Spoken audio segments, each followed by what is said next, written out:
You are now tuned in to Go Time Dolphins with Charlie Touche and Kadeem Simmons, the Miami Dolphins podcast that's for the fans and by the fans. Gotta make them lose their mind when it's your time. And it's show time. Going all out when it's go time. I ain't wasting no time. Gotta make them lose their mind when it's show time. Cause it's your time. Lay it on the line when it's go time. Don't waste no time.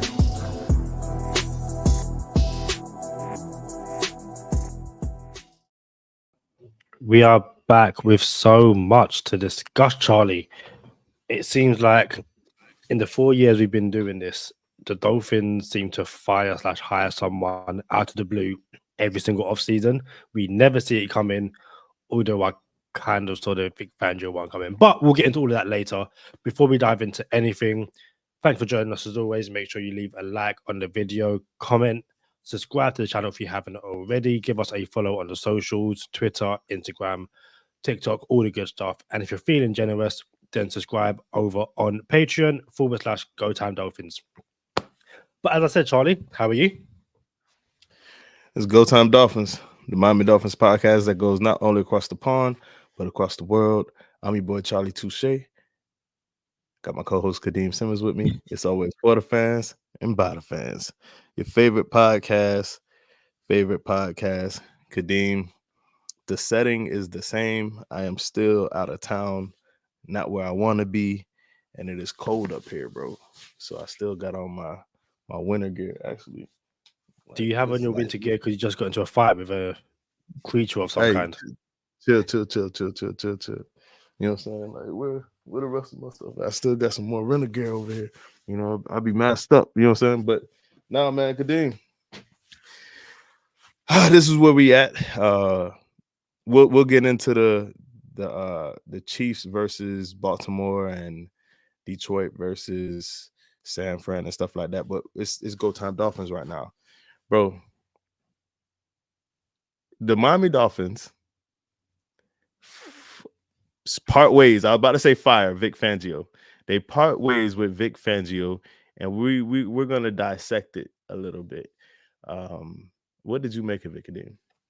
So shout out to the guys joining us in the comments. If you're listening later on, we went around 6 p.m. UK time, which is around midday in the US, depending on where you are. So shout out to Lee Connolly, says hello. Shout out to Robert Ashton, says what's up, guys? Good to see you. Lee comments on Teddy Two Gloves over here, or as Robert Ashton says, no Lee, Charlie Two Gloves. Shout out to Charlie Two Gloves. Hey. I wasn't surprised by this. And I say that because if you join us over on Patreon, literally the last Extra Point episode we did, I asked you, also we spoke about Danny Crossman, but I asked you, what did you make of these whispers that Vic Fangio was going to leave for potentially another job? And he was, and not to like put words in your mouth, but you essentially dismissed it like, listen, he ain't going nowhere. He's staying for the Dolphins. And then it felt like the next day he was gone. And then been like the next day of that, he was in Philadelphia. Is it official? Like, he's officially in Philly already? Because the only thing I heard was it's official. Was he okay? All right. Yeah, it's official. Like within days of him leaving, and it sounds like, from what we're reading from multiple sources online, the departure wasn't out of the blue. It sounded like Vic Fangio never really wanted to be in Miami. If you remember when the Dolphins hired him initially, there was this wait where all the beat reporters said that the Dolphins hired Vic Fangio, and it seemed that Vic Fangio was waiting to hear from the Eagles. And in the end, he took the Dolphins job. But do you remember, we kind of like this for like a week or so. It was like, yo, where's Vic Fangio? Not only was it where's Vic Fangio, this was the Dolphins entertaining their first choice. And Vic Fangio the Dolphins was never Vic Fangio's first choice. So the Dolphins had moonlighted with Vic Fangio multiple times, and Vic Fangio was just accepting dinners because he wasn't really interested in us, but he'll have some free meals. You know what I'm saying? If you're talking dating world terms, you know what I'm saying? Like the chick ain't interested in you, but she'll take the free dinners. Dudes, y'all know what I'm talking about. y'all need to let that chick go, bro. Stop spending on her. She don't want you. You feel me? And the Dolphins did not take my advice.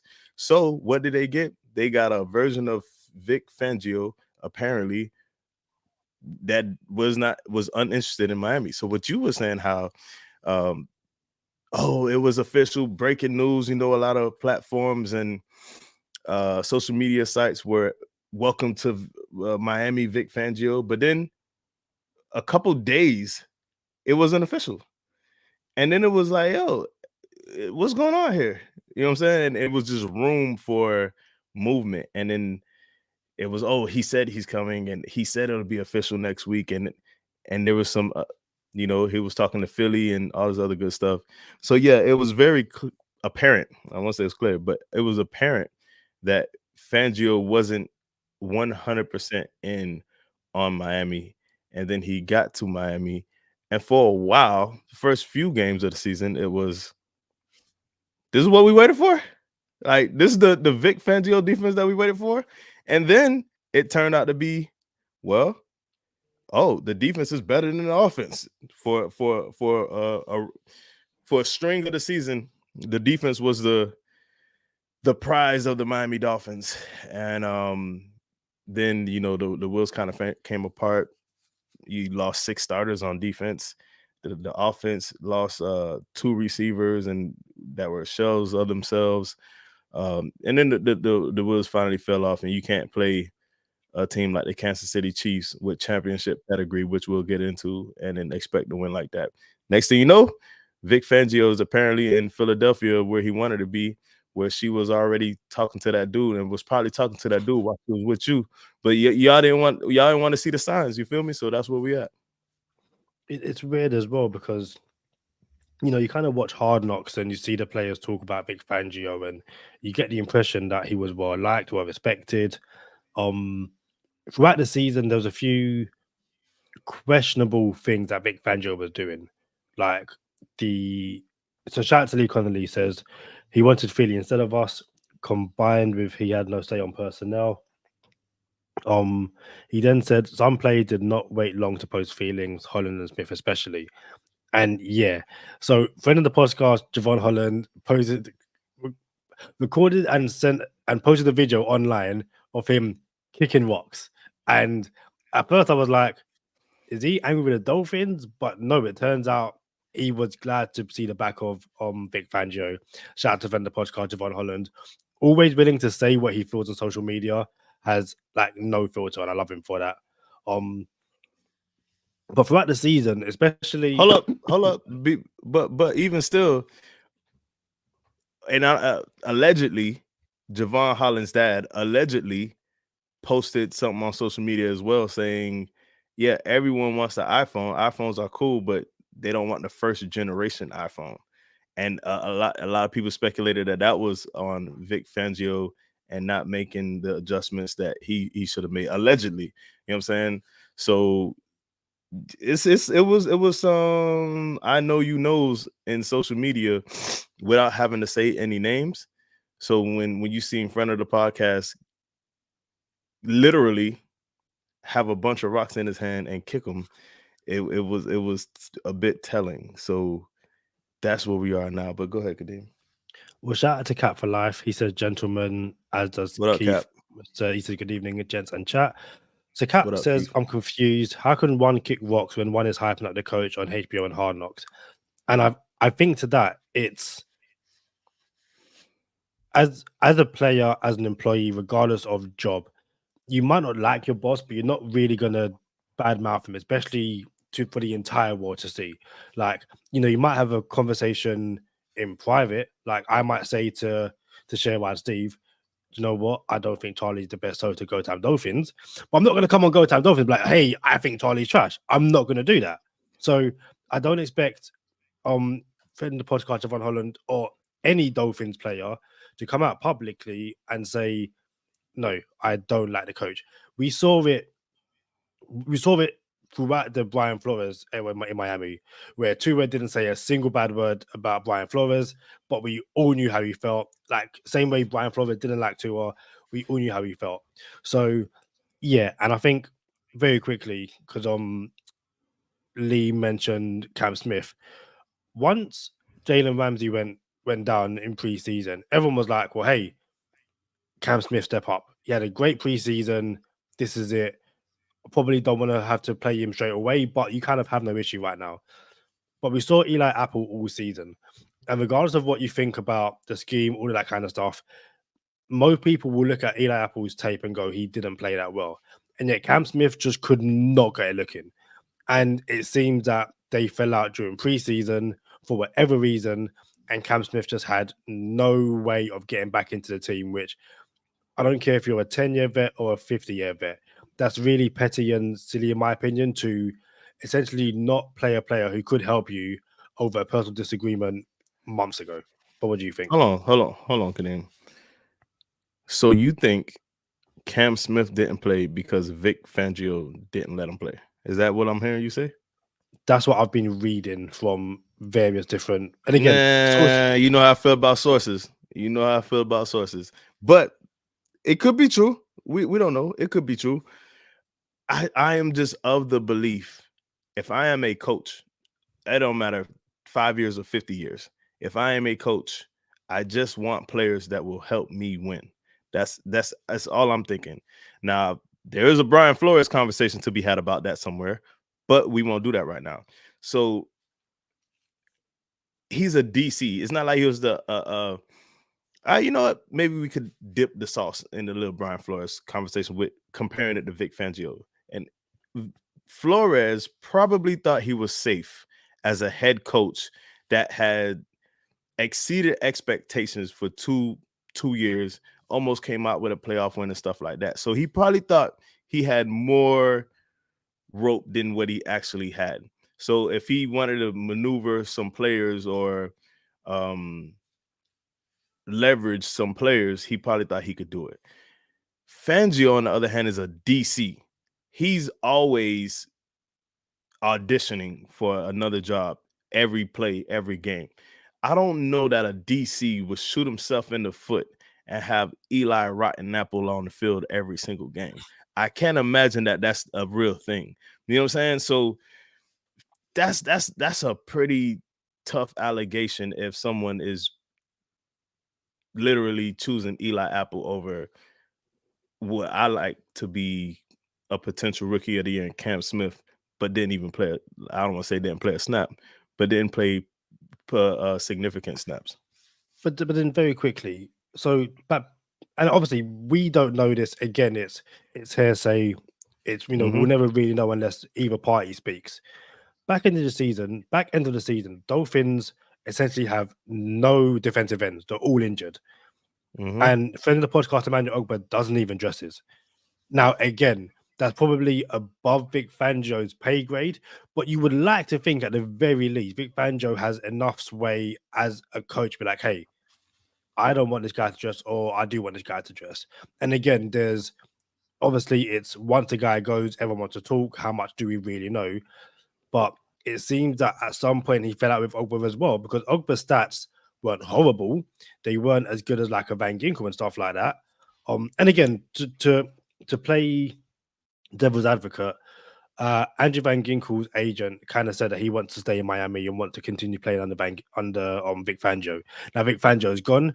Maybe that sways things, but Van Ginkel at the very least was one of those players who, didn't hate Vic Fangio. Same way there's a bunch of defensive players who didn't hate Brian Flores once he left because, they enjoyed working under him. It's one of those things. So the Emmanuel Ogba situation, I think, is above Vic Fangio's pay grade. I think that goes into the front office where they're saying, hey, contract situations, this man gets hurt, we're going to owe him $20+ million. We have a pretty good DN core. Or outside linebacker core, however you want to look at it. You know what I'm saying? And maybe we don't start him. And he was shocked. Friend of the podcast, Emmanuel Ogba, by the way, put some respect on it. So I said friend of the podcast, Emmanuel Ogba. I didn't though. I could check myself too, Kadeem. Let me vibe. You know what I'm saying? So I don't know if that was Vic Fangio, but then there's a conversation to be had. Well, what about Coach McDaniel, commander-in-chief, says, nah, we're doing this. He can supersede and say, nah, bro, we want to win now. We need to win game. Like, so I don't know that Vic Fangio is the end-all be-all when it comes to personnel, say, on a defense in a championship run. I don't know that to be true. I actually think McDaniel could come in and chime in on some things. I also think Greer could say something if he wanted to. I don't think Greer's that type of dude, though. Like, not even just that type of dude. I don't think he's that type of GM. I think he's the GM that, all right, look, do your thing. I'm stepping out the way, and I'll do my thing in the offseason, like in a major way if I don't like something. So I don't know if we got a Jerry Jones on the Miami Dolphins where Stephen Ross says something during the season and say, hey, put this person in. Or like, bro, Jerry Jones seems like he does it during the game. Like, it seems like he has a headset on during the game and can change some things during the game. Jerry Jones. I don't know that that's Chris Greer or Stephen Ross. So I would think McDaniel and Fangio would hash it out if there was a clash of heads while we're pursuing a potential championship. But what are the options now, Kadeem? What does that mean? Fangio's gone, and we're turning a page. So a few comments. Cap says Andy Reid and Steve Spagnuolo seem like iPhone 1 and still winning. I think with both of those, though, and again, I'm in no way downplaying Andy Reid's, offensive system and stuff like that. Patrick Mahomes just legit. Like, it doesn't matter what iPhone you're running. If the software is Patrick Mahomes, you're gonna kind of do something. And same for this Chiefs defense. It's quite a simple scheme, but it's very effective. Like, Steve Spagnuolo knows when to dial up blitzes. Same way I saw someone mention yesterday that we might not like the Brian Flores and who was the guy after not Brandon Graham, Josh Boyer. And Josh Boyer. I was about to say, bro, that's funny, bro. You can't even remember dog name. We might not like that cover zero blitz, but it was fairly effective. Like, we managed to get to Patrick Mahomes when we needed to in the past few seasons. And Spagnuolo knows how and when to dial up a cover zero blitz. Bro, friend of the podcast, Brandon Jones and Javon Holland, that's how they made their signature. That's how they became a thing, was through the zero blitz, bro. So funny, in the group chat, my boy J-Rob, friend of affiliate, GTD affiliate, said, boy, Fangio only blitz once every 3 games. That's what it seemed like. You know what I'm saying? So I don't know, man. But what do we do now, Kadeem? What are we looking at? Who do we bring in? Who do we say no to? You know what I'm saying? Like, well, what's the play? So again, I was getting to some of the comments, because there was one comment I wanted to get to in particular. Keith said it wasn't personal against Smith since he didn't even play. So it was personal against Smith since he didn't even play corner in garbage time. Drake calling me defensive because of the friend of the podcast Ogba stuff, and Robert Ashton was going to agree with that. Lee Conley says options, and shout out to IMAX. What's up, Kadeem, Charlie, and chat. IMAX, what's the word? So Lee Conley says not moving Ramsey around was a big error in my humble opinion. And Jalen Ramsey took to social media last week to say, to basically big up Brandon Staley. Brandon Staley, the now departed LA Chargers head coach, but they worked together for 1 year at the Rams. And that Rams defense was so good, it basically got Brandon Staley the Chargers job. Head coach job. Head coach job. So Brandon Staley seems like not so much the front runner, but someone who is he's interviewing today being Monday. He interviewed at Green Bay over the weekend. He runs a very similar scheme to Vic Fangio. So it's similar. I thought Staley was a Vic Fangio descendant. No, I thought the I mean, similar. That's the same thing. Like, that's the same. That's not similar. So I use the word similar because it wouldn't be exactly the same. So I've been like kind of watching and reading up about Brandon Staley's defense, and he kind of does this, like, especially with the defensive front, and it worked when you got Aaron Donald. It didn't work in LA with the Chargers, but instead of having the defensive the defensive front basically occupy one gap. It was one gap and a half. So I'll try and keep this as simple as possible for those who might not understand. But say Christian Wilkins, his job is to get between the center and the left guard. Under Brandon Staley, his job will be focus on between the center and the left guard, but also between the center and the right guard. And it worked so well under Staley and the Rams because you had the likes of Sebastian Joseph Day, Aaron Donald, and Michael Brockers. And it didn't work so well under the Chargers, despite having Sebastian Joseph Day. Bosa and that lot just couldn't seem to get to work. And also in LA, he had Jalen Ramsey. He doesn't have a Jalen Ramsey type in LA. So I guess a very long-winded way of saying Staley could probably replicate the success he had in LA with the Dolphins because you got Ramsey, probably going to have Cam Smith, if not Xavier Howard, and Christian Wilkins, Zach Sealer, if Wilkins stays, she'll be able to play a quite similar gap scheme. But obviously, there will be some adapted, you would think anyway. So for those who are wondering or questioning, why would the Miami Dolphins want Brandon Staley when it is believed that the Chargers defense is what was holding them back, and he was calling the plays on the Chargers defense? You know how you got some head coaches who call offensive plays, they're a play caller. There's also head coaches that are play callers on defense, but they're head coaches. So Staley was a head coach and he was a defensive play caller. We've seen play callers come in, become head coaches, and are unsuccessful because there's just too much on their plate.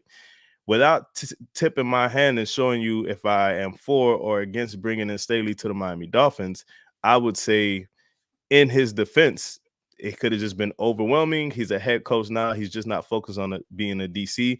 And he's probably a better DC than head coach. We see that all the time as well. Check Vic Fangio's resume. Did not perform well as a head coach, but it's probably a Hall of Fame DC. Now I'm gonna just show my hand instead of tip my hand. I don't know if Staley's the answer for Miami. I don't know if which is funny because I think there's a world, Kadeem. This is not breaking news, but this is no secret. The Dolphins are in a championship window, and you have the 2024 season is the last year where you probably have your best chance of the Tua rookie window. Probably, well, not your best chance, your last chance of the Tua rookie window. Yes, you can go all in and throw all your chips in the table if you're unsuccessful in 2024 and into the 2025 where it's like, all right, it didn't work in the window. Although we had 2 Flores years where it was like, we wish we could have them back with a rookie quarterback, right? I hate the idea of having a rookie quarterback without a offensive-minded head coach or offensive-minded OC. Like I said, offensive-minded OC, but like a OC that understands the game of football. Tua didn't even have OCs, by the way. He had whatever. We won't get into that. But we wasted 2 years of Tua rookie contract with Flores. So you can go all in 2025, but what's the likelihood of being successful when you throw all the chips on the table? So I was going to say this. This is not breaking news. It's not breaking news. But Charlie Touche thinks Aaron Donald could be a Miami Dolphin next year. Listen. Hey, listen. I just believe Aaron Donald could be a Miami Dolphin next year. And it is unfortunate because you lost Jalen Phillips and you lost Bradley Chubb, friend of the podcast, at the end of the season. So because you lost them near the end of the season, they're probably not returning until midseason or later for the Dolphins now. So I could only imagine Chubb, Phillips, Sealer, and Aaron Donald on the same D line. Like, yo, I don't care who you play against. That is a problem. So I actually think that can happen, but to what avail? Like to what success? Because 2 of them boys ain't coming back till later on during the season. you're gonna have Aaron Donald. Like, you might as well keep Christian Wilkins. They're a different player, by the way. Just because Christian Wilkins, they're a different player, different position altogether. But that's here nor there. Who else we got, Kadeem, as potential? I'll let you rebut for a second. Go ahead. So very quickly, I think we all remember, and if you don't, there's a clip out there of Mike McDaniel meeting Aaron Donald and the hug, and everyone was like, "Yo, this seemed like the hug between two guys who respect each other." And maybe Mike McDaniel could make a thing, especially if he brings. I don't remember that. Refresh my memory. I never seen it. Okay, I will show you. We will post a clip on social media, but I don't know what event it is. But Aaron Donald's wear like some black, and he hugs like Aaron Donald seen Mike McDaniel like they've been the best friends for years, and they hug, they dap it up, and then they kind of go their separate ways. You bring in Brandon Staley, it might be easier to bring in Aaron Donald and say, listen, we know what you got going in LA with the Rams. You've been there your entire life, just made the playoffs. Reunite with Jalen Ramsey, Brandon Staley. Let's see what we can do. So Aaron Donald, I've seen a lot of people, especially with the Brandon Staley links. Before we get into the genuine candidates, this is something that me and you have mentioned before, Charlie, and Lee says it here. Say it with me, Bill Belichick as DC. Robert Ashton says, you know what, Mr. Connolly, if it works, I'll buy into it.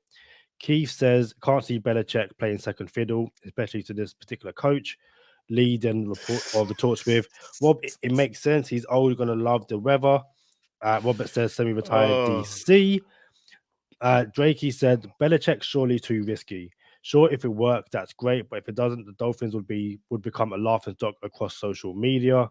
So yeah, I can't imagine Bill Belichick making the move from the Patriots to the Dolphins. We kind of expected him to get a head coaching job. That's probably not going to happen. Charlie, Bill Belichick to Miami. Who says no? As I stroke my beard, you put that beard. Kadeem jumps, and then Kadeem jumps and says, "I'm sorry, what?" And then strokes his beard. Right? Listen, there's a biblical story about Samson. I'm not going to take y'all to church here on GTD, but there's a Samson story in the Bible. And I just can't do Bill Belichick, bro. I can't, bro. He's not one of us. Like, I'm a loving person, bro. There's no prejudices here. But in the world of GTD and aqua and orange, we can have no blood transfusions of red and blue, bro. It's just not going to mix. You know what I'm saying? Now, similar to Tom Brady, he became a free agent and thought everyone was just going to be chomping at the bit to have Tom Brady on their team. And then he was almost the one out of the musical chairs. Y'all play musical chairs in London, Kadeem? Yeah. Where you right? And Tom Brady was almost out the loop and then ended up calling Tampa. Like, hey, y'all need a quarterback, man. Come pick me up. They didn't even call him. He called Tampa. Like, hey, can I play, guys? You know what I'm saying? And then they won the Super Bowl. And now here's Bill Belichick about to find himself without a seat on the musical chair football edition, NFL edition. And he thought he was going to get everybody's attention and possibly become a head coach, and it might not happen. I just don't see Bill Belichick being a DC anywhere. I don't see how you're the king of the castle and then you go play, like, I don't even know roles of whatever. You know what I'm saying? Like, but there's no way Bill Belichick, especially I forgot who just said it in the comment, especially to Coach McDaniel, bro. Ain't no way he want to be part of that circus, bro. Like, ain't no way. If this was like Brian Flores and he came in like, yeah, the protege, and now I'm backing up the protege. Cool, I'll give him some tips type stuff. Yeah, cool. But ain't no way he's coming in under Mike McDaniel. Ain't no way, bro. Ain't no way, bro. It's like a relationship thing. Nah, ain't no way. But I will say this. If he was not the New England Patriots coach, I would say yes, bro. Like, yo, he's a great defensive mind. We need a defensive coordinator. He's available. But no, I'm not saying yes to that. Let us know in the comments below. Mike McDaniel, Bill Belichick to Miami. Would you say yes? Would you say no? Give us your reasons. So the Dolphins have officially the Hold interview on, win. Kadeem. You not gonna shoot that at me and then not have a response for yourself? Like, so you bringing in Belichick or not? Yeah, I have no issue with being like I want to win. And even last season, we were saying the New England Patriots are trash, but that defense is still legit. It's That crazy. The defense, defense, like defense, it's defense kept them in every game. and Every again, it's game that like they were in. it was essentially like a no-name defense. Like I can't remember, like they might still have like Devon Godchaux. I can't name who is on that defense, but I think they got Carl Duggar. I think maybe he's in Yeah, Carolina. but no, there's one of the Joneses is still my boy Marcus Jones. But they got Yeah. what's that linebacker Judon? Oh, Matt Judon. Judon, Yeah, Matt Judon. yeah, Yeah. Judon's over there. But yeah, so who knows? But yeah, so there's a name that we aren't too familiar with. Excuse the pronunciation. Bobby Babich. He is the linebackers coach for the Bills. There's been a few clips of him going around, and he sounds like the defensive version of Mike McDaniel. Really down to earth, really cool, but really knows what he's speaking about. I saw a You said clip the of him Cardinals? talking about You said the Cardinals? Bills. Oh, okay, my bad. Go ahead. No, that's cool. I might have said Cardinals. If I did, apologies. I don't know But if yeah, you did or not. he's so Bobby basically speaks about not looking or like fitting a scheme to the player and kind of using examples of, you might have a 6'3", guy, but plays at a certain level. All the kind of, no, I'm not even going to bother butchering it. I will tweet it out. But yeah, sound like a really cool guy. Knows what you're talking about. He was the former safeties coach in Buffalo as well, and he was the safeties coach when Micah Hyde and Jordan Poyer were playing really, really well. Then moved to linebackers coach, and hate the Bills all you want. That linebacker core, even once Edmonds left with like Matt Milano and all these guys, really, really good as well. Like Matt Milano got injured this year. That linebacking core didn't miss a step. So again, sound like he's quite well respected. Sound like he knows what you're talking about, and within league circles at the very least, seems like someone who's on the up and coming. And then very quickly, the other candidate, and again, apologies for the pronunciation. Is it Anthony Campanile or Campanile? The don't know. linebackers coach for the Dolphins. He kind of went viral this season on Hard Knocks with that really impassioned speech. I can't remember what episode it was. But again, it was like the first or second episode where he said butt kicking is a universal language. Like, yeah, no matter where you go in the world, if you get your butt kicked, everyone's gonna know that's what a butt kicking is. Like, he didn't use those words, but he said it's a universal language. So essentially, I think I want to say a few players have spoken out for him. Seem like they like the idea of keeping him or promoting him. Sorry, I guess with him, he knows the system, knows the player, know the players.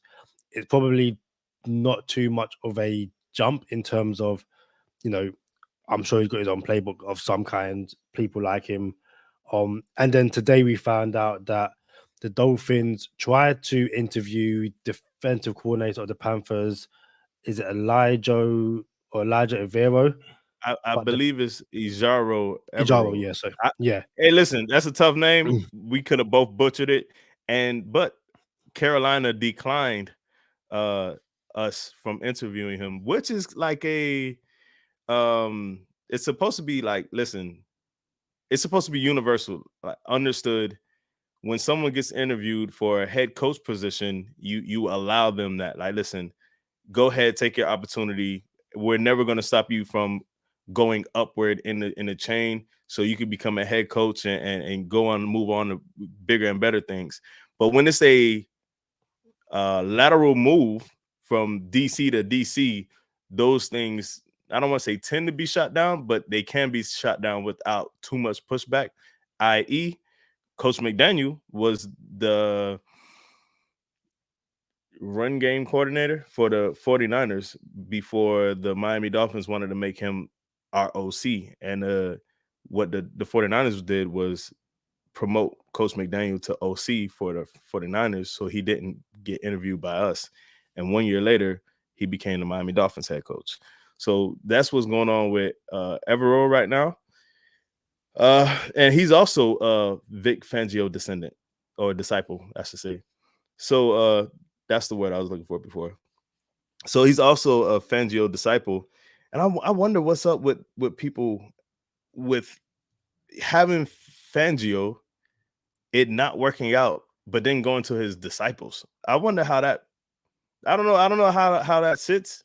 I'm not sure how that, what's the move behind that. But how about, hold up. Here's the thing about the linebackers coach. He gives me a lot of Campbell in Detroit. Dan Campbell in Detroit. You know, Dan Campbell was the tight ends coach for the Miami Dolphins, and he became interim head coach here in Miami. And he's the head coach now in Detroit. Congratulations to a great season in Detroit, but unsuccessful. He doesn't call plays. Dan Campbell's just a lieutenant that, you know, he steers the ship, but he doesn't call plays. And our linebackers coach kind of gives me the same vibe. Like, sound like a great motivational speaker. Could be just a lieutenant or whatever, but I don't know that he's a play caller. You know what I'm saying? Can he scheme up some stuff? I don't know. But I don't need a motivational speaker to be a DC. You know what I'm saying? I need people who know X's and O's and can put us in positions to win and not just motivate us to win. I think, and again, like, no disrespect to anyone on social media, content creators, all the good stuff who are, you know, who want the linebackers coach to be the DC. My question to you is based on what? And to me, it can't be speeches. Like, it just can't be. Like, those speeches work great in the locker room. Like, yeah, let's go, yeah. And then first play, okay, what are we doing? Oh, I remember that play we ran. But yeah, remember that play we ran in week 2. That was, what's the name of that? That's a good one. Yeah. So, and again, the Dolphins also 2 hours ago announced, or the media announced, that they are expected to interview outside linebackers coach Ryan Slowick. So it does sound like they're trying, at the very least, promote in-house, or they're given opportunity to promote in-house. I think my reason for that would be, again, to try and keep that continuity. But it seems like even the people that hire or they want to speak to outside of the building are going to run a similar scheme to Vic Fangio.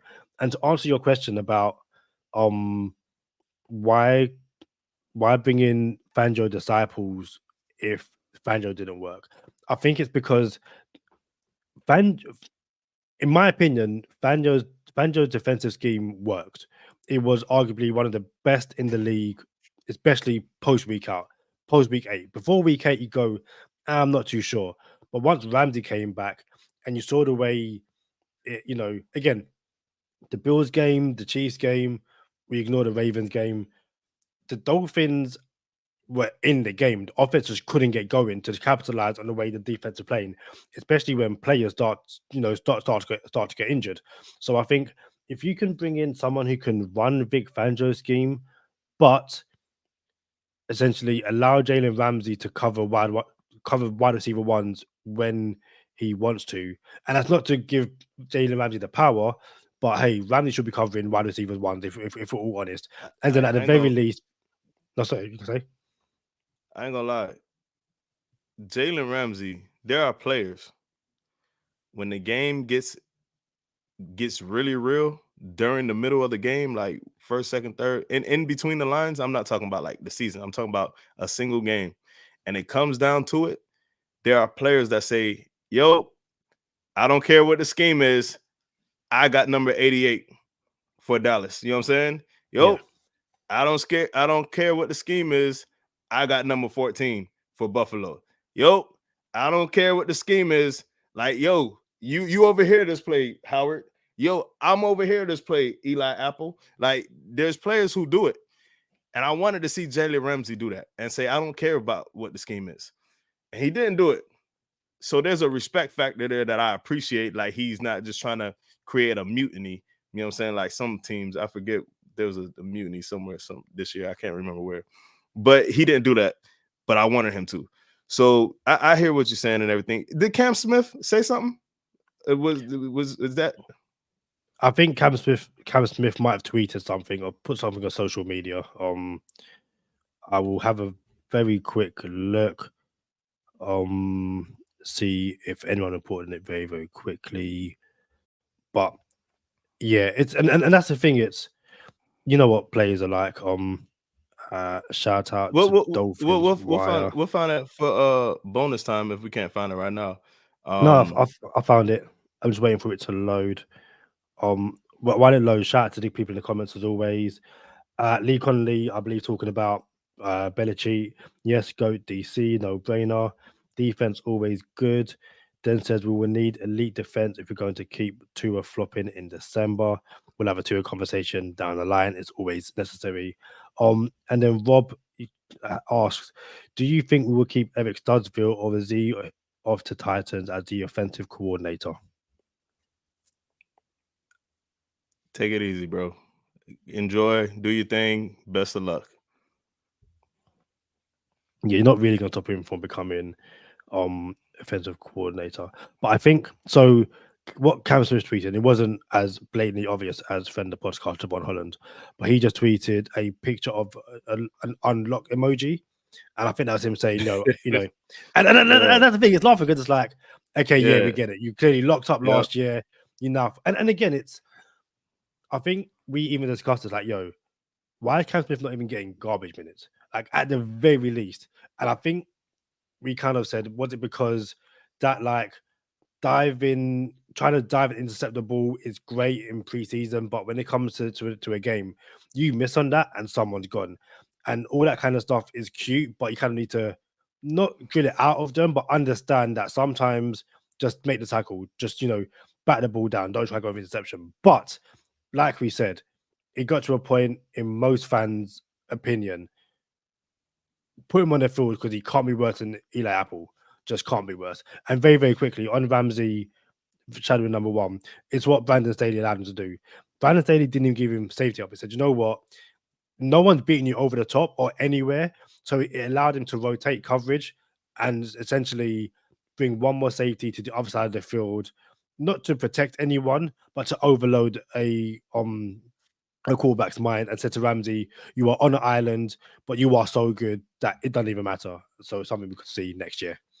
So we're going to get into this on Patreon. Shout out to everyone who rocks with us on Extra Point. But it is clear that there is Patrick Mahomes, and everybody else. It is absolutely clear. And I should have started the podcast with this. I said the Chiefs were going to take a step back this year. I said that on this podcast multiple times. The same way I said it during the middle of the season, like, hey, remember when I said the Chiefs weren't going to be the same and they're going to take a step back this year? Turns out I was right. The Chiefs take a step back this year. They don't win 13 games and somehow still make it to the Super Bowl, bro. Patrick Mahomes is that dude. Shout out to the Chiefs making it back to the Super Bowl, and the Niners run it back from 4 years ago? The Super Bowl from 3 or 4 years ago.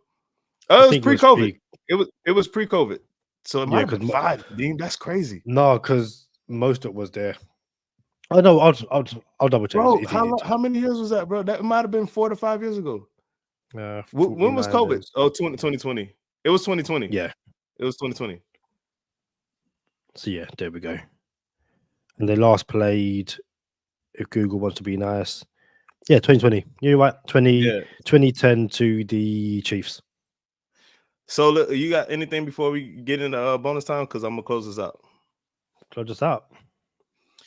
Shout out to Rob Conrad, former Miami Dolphin. We do this once a year, Rob Conrad Day on Go Time Dolphins. And for those Miami Dolphin fans who know who Rob Conrad is, he was a fullback for Miami Dolphins for a long time, for some time, and he was kind of fun to watch. For those who don't know who Rob Conrad is, You may have heard the story before, and if you haven't, you will hear it every single year around this time on Go Time Dolphins. Rob Conrad, former Miami Dolphin, was fishing maybe 7 years ago now and fell off of his boat and swam 9 miles, 16 hours to safety. Kadeem, I like swimming, but I cannot swim 16 minutes, Holmes. 16 hours back to safety. It's an incredible journey, incredible story. Rob Conrad Day here on Go Time Dolphins. Y'all check it out. Like, Go Time Dolphins. Kadeem, you got anything to say about it? I'm tired just thinking about it. But when that fight or flight, kicks in, the body does amazing things. So Cyprus, we'll see if I can swim for 16 minutes, let alone 16 miles. Like, yeah, bro, that's crazy, bro. 16 hours. 16 hours. 9 miles. Yeah. 9 miles, 16 hours. Look, y'all know what time it is. Stay positive, test negative. For Kadeem Simmons, I'm Charlie Touche. Thank you for tuning in this time. Make sure you catch us next time on Go Time. Already. Gotta make them lose their mind when it's your time. And it's show time. Going all out when it's go time. I ain't wasting no time. Gotta make them lose their mind when it's show time. Cause it's your time. Lay it on the line when it's go time. Don't waste no time. Gotta make them lose their mind when it's your time. And it's show time. Going all out when it's go time. I ain't wasting no time. Bro. Shout out to everyone who's with us. Very quickly, sorry, Charlie. Hooked Up Joe says fins up. Drakey says fight or flight kicks in, and I'm still thinking, bro, I feel the exact same way. I'm gone. I'm not doing it. And Manolo Rivera earlier, apologies for not getting to it, said 2023 was likely the talent high point. Dolphins must hit on the draft and sign non-injury prone veterans. Was there something in particular you wanted to get to? Because I wanted to make a comment on this. So yeah. It's funny how Kadeem asked me and then was just about to sun pass it, right? But I just wanted to say Rob Conrad had to play for the Dolphins and then become one to save his life. That's crazy. But that's all I got. So Van Ginkel's agent said that he's open to coming back to Miami. But shout out to a friend of the podcast, Javon Holland, who clearly right now he's watching anime and on social media. That's all he does. But there was a tweet from a Twitter account on the 28th, so that was yesterday. The tweet says Christian Wilkins is projected to sign a 4-year, $92 million deal, including $15 million guaranteed. So 4 years, 92 mil, 50 mil guaranteed. Now, normally I see that and go, whatever, is what it is. It was retweeted by a friend of the podcast, Javon Holland. Now, not saying that's definitely going to happen, but Holland retweeting it somewhat gives it some credence, as if to say, hey, it's around this ballpark figure, or maybe Holland knows something that we don't know just yet. So what do you make of those numbers if we were to keep Christian Wilkins? 4-year, 92 mil with 50 million guaranteed. Hey, help me out. I'm not the math person. What's that, like 23 million a year? 46. Yeah, around it, yeah. 46 times 2 is 92. So yeah. See, Kadeem, sometimes. Maybe friend of the podcast, Javon Holland, just retweeted it like, yeah, we need him around. Retweet. You know what I'm saying? Oh, this is good. I'm happy for my dog. Retweet. Maybe those aren't the numbers. But that's the ballpark of what that's his market. That is Christian Wilkins' market. And the reason why we haven't paid that is because he's not a sack artist. He's not a pass rusher inside interior defensive lineman like some of the other interior defensive linemen who got that contract. So there's been reservations of paying a non-pass rushing interior defensive lineman those type of numbers. Don't be surprised if you see Christian Wilkins get franchise tag. That's all I'm saying. But I'm just saying, you know how I feel about it. I like Zach Sealer signing more.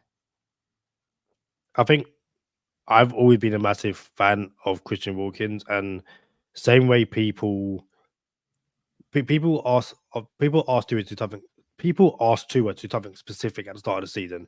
Stay healthy, keep on improving. He done it. Then people moved the goalpost, well, go win a playoff game, all that kind of stuff. But I think at the start of the season, people said to Christian Wilkins, improve your numbers, and he did that. I ain't say he didn't perform. I ain't say he didn't perform. I know. And I think some people, and that's the difficult thing, is we said to Christian Wilkins as a fan base, hey, get better and we'll pay you. He got better, but I think people will move the goalposts. I did not say that. Okay, but again, like numbers wise, at the very least, his numbers improved. I don't fully quote me, but I'm pretty sure he improves on these sack numbers at the very least.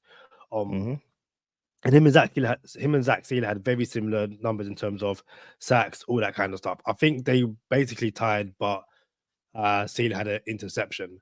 And I think that's when it kind of comes to, well, you're playing at a similar level to Zach Sealer, but you want to be paid significantly more. And I think that's where people are kind of like, that's where that disconnect is. If he was coming in at Zach Sealer numbers, I think for the most part, people will be like, hey, that's cool because you're playing at a very similar production wise. But when you're playing at a similar production wise, but you're asking for like 8, 9, 10 million more, that's when people are like, well, hold on. Where do you justify all that extra money? At the same time, I ain't gonna stop no one from going and getting paid. Be paid what you feel you are worth. And if someone pays you, great, brilliant. I'm genuinely glad for you because, as we know, a person could be injured like that and the season's done. So, and we about to go over to Patreon. We got some new segments. Coming out this shortly for the non-football season, we should call it, because there's no off season on Go Time Dolphins. But we do got some new segments coming out on Patreon, and we're going to get into Extra Point, talk about what's going on around the league, and talk about a couple the championship games yesterday. Go ahead, close up, Kadeem. Robert Ashton says, Anime Kadeem, what happened to the Mr. T pick when Trimmer stopped working? I have it. It's literally on my computer. I just needed a reason to bring it up. So, Charlie, you remember when my Clippers stopped working at the Mr. T thing? You had something going on. We'll call it the Mr. T look. Shout out to Robert Ashton. He done this mock-up of me as Mr. T. I guess you can call me Mr. K. I ain't gonna lie. Yeah, here I am with the mohawk. I ain't gonna lie. I was about to say, like, Kadeem, that is Mr. T. That's not you. You can't see the face. Kadeem. Yes. That's not Mr. T. That is that's my face. Legitimately, that's my face, Mr. T. Legitimately, bro. Like, I see it, but that's Mr. T, bro. Like, hey, AI getting out of control nowadays. That's all I'm gonna say. Shout out to Hannah Montana, says that is incredibly creepy because it really is. And shout out to Drakey laughing as well. But yeah, as Charlie said, come join us over at Patreon. If you're not part of Patreon, obviously stick around to the Go Time Dolphins channel. We have a bunch of videos. One should be appearing like either up here or up or somewhere around the top. Go check out some of our other videos if you haven't seen that interview with Javon. Hold on, because it sounds like we I want to. You said sign us out. So I was signing us out. Oh yeah, I know, but we got to give them a cliffhanger. Go Time Dolphins has something special coming up, and next week is it? It is next week, Kadeem. Something special is happening on Go Time Dolphins. And I think for those who don't watch us on YouTube, y'all should watch us on YouTube. Coming up real soon, something special for everyone that rocks with Go Time Dolphins. I'm excited about it. I know Kadeem excited about it. So we'll get to that little cliffhanger, little tease. We shall see you in the next one.